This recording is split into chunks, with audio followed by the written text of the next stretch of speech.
In fact, conflating Israel and Judaism is part of the problem, and it's the people who claim to be most concerned about anti-Semitism who keep doing it. Last week, Mark Levin called for so-called Nazis, including Dave Smith and Tucker Carlson, to be deplatformed using the exact same language that was once deployed against conservatives like him.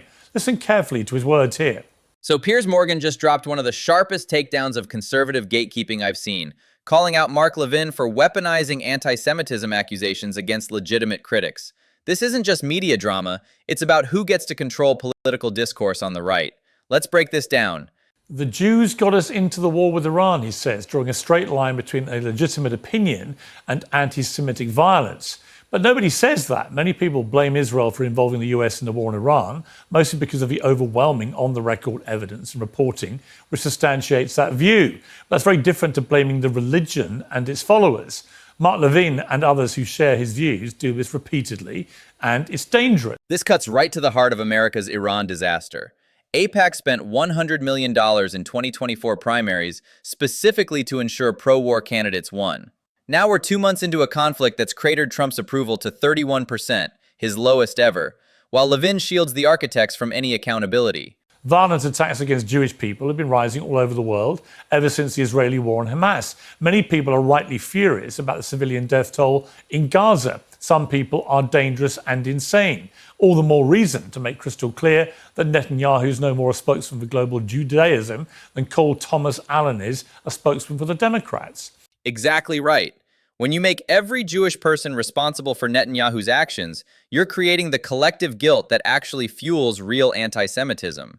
It's the difference between criticizing Biden's policies versus blaming all Christians for them. One's politics, the other's bigotry. Well, right on cue, yesterday's Israel National Security Minister Itamar Ben-Gvir posed with his birthday cake, decorated with a golden noose and the words, "Sometimes dreams come true," a grotesque celebration of his new two-tier death penalty law, which will target only Palestinians. Anybody misusing anti-Semitism to deflect criticism of Israel is leaving Jewish people everywhere to shoulder the blame for the behavior of people like Ben-Gvir. I can't think of anything more likely to put them in harm's way than that. Ben-Gvir was literally banned from Israeli military service for being too extreme, by Israeli standards. He was a Koch movement supporter, designated a terrorist organization.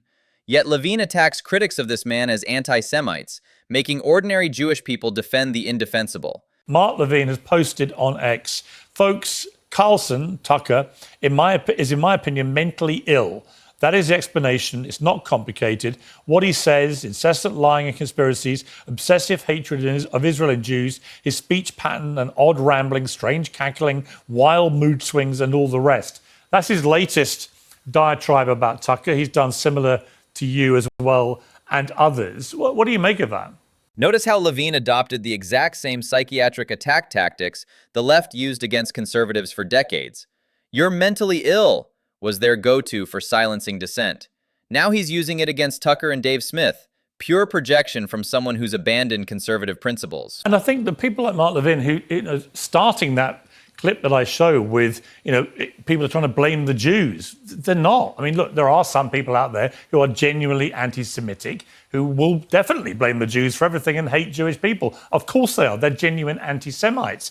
But the people he's alluding to in that rant of his are actually people who've criticized the Israeli government, and people like Ben-Gvir, whose wife gives him a birthday cake for his 50th birthday only 2 days ago, which has a golden noose on it. And they celebrate this. This is psychopathic behavior. This is textbook crying wolf. Real anti-Semites love when legitimate policy critics get lumped in with actual Jew haters because it discredits the entire concept of anti-Semitism.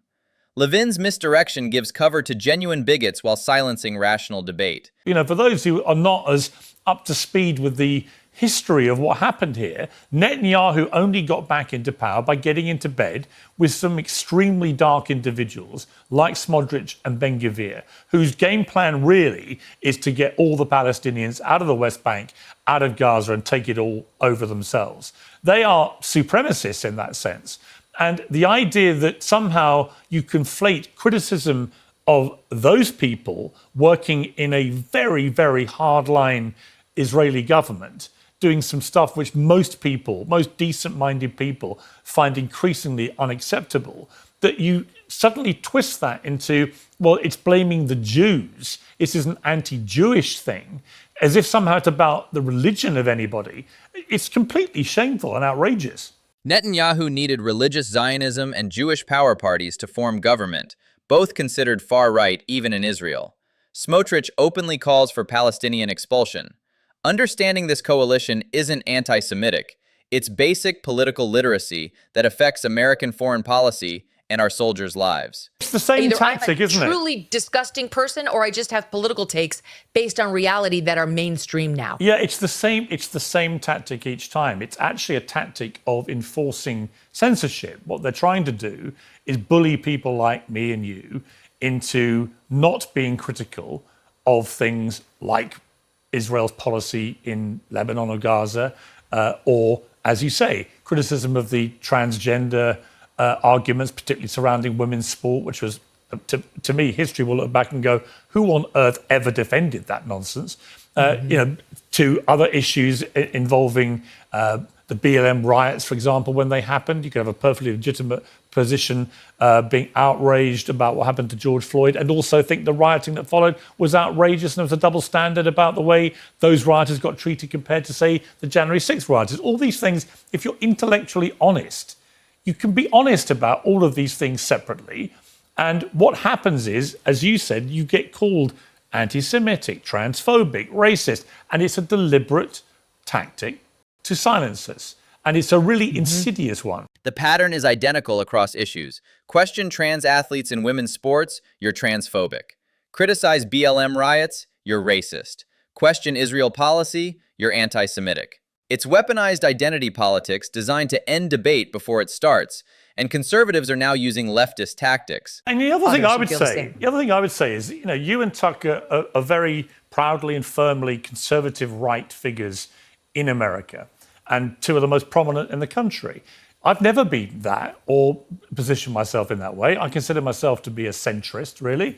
I used to run a reasonably left-wing newspaper in the UK, the Daily Mirror. I'm certainly not conservative right by any normal metric. There have been a lot of crossover points, I think.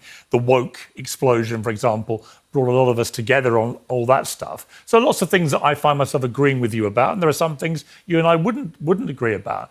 But what this leads me just into the other point I was going to make, which is the incendiary nature of political rhetoric now. This is why his criticism hits so hard. He's not some partisan conservative. He ran a left-leaning British newspaper, considers himself centrist.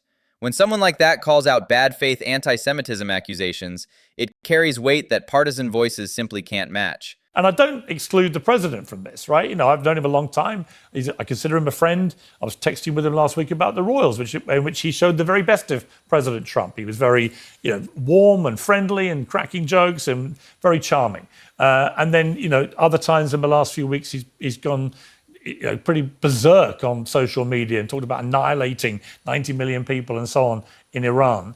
What do you feel about this general debate about rhetoric, political rhetoric, particularly from those political leaders? This is what principled criticism looks like, supporting Trump personally while questioning his war decisions.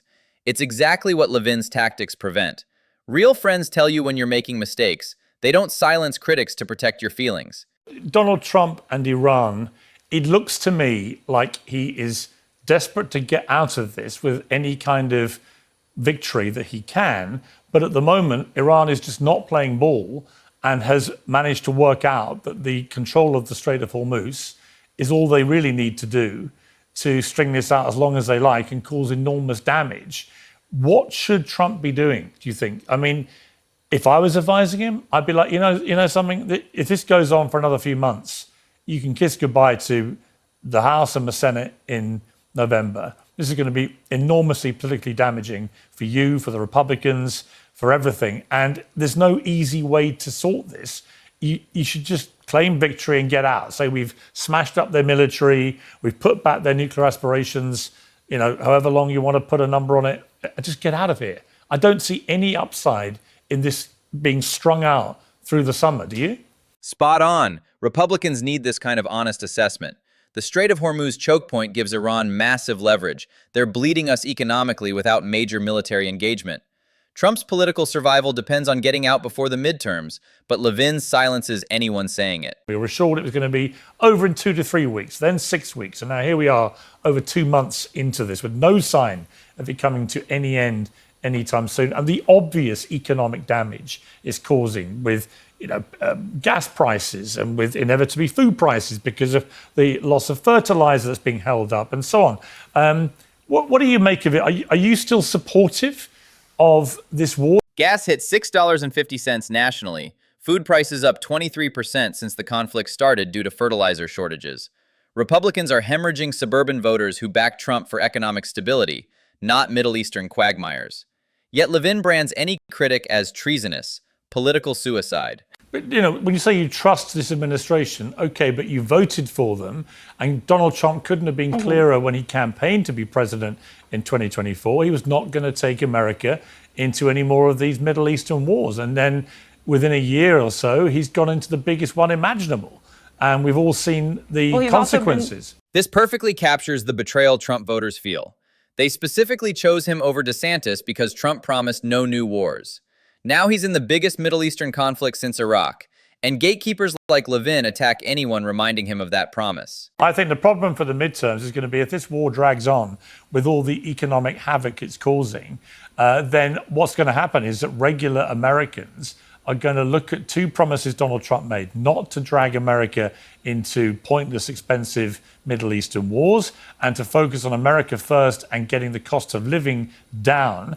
And if neither of those things have been achieved, in fact, the complete opposite has happened, then I suspect the Republicans are in for an absolute shellacking in November. Now, there's still time to rectify this, but every week that goes by with this war is another week which is longer than we were told this was all going to last. And I'm looking at the prices of gas prices, the inevitable surge in food prices that's going to come because of the fertilizer issue and so on. It's all bad news for Trump. His approval rating is at a record low. He should just get out of this thing. The irony is crushing. Levin claims to protect Trump while ensuring his political destruction. By silencing legitimate criticism, he's preventing the course correction that could save both Trump's presidency and Jewish communities from the backlash his failed tactics create.